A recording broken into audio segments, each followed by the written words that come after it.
Sasa wale watu walifungwa, wale wenyewe walishikamatwa kama minister. Lakini kwa kweli wale watu walitumwa na walikamatwa katika sheria, waliwakuta huko katika makazi ya kusema watakuwa hivyo. Na alikufa polisi, alikufa polisi mmoja. Lakini kisheria, kiakili, hao watu walitumwa. Waliotuma hawa watu wako huru. Ndio grupu ya Chibondo, ndio grupu ya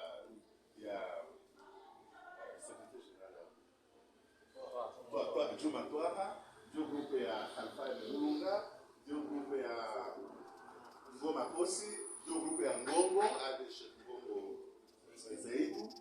Hawa jamaa walifanya ajabu, wakaingia katika misikiti kwa mobilize. Jamani, siku ya Eid hatusali kama sisi hatusalishe. Na tunataka kabisa kichwa cha hata Mangala kilale chini,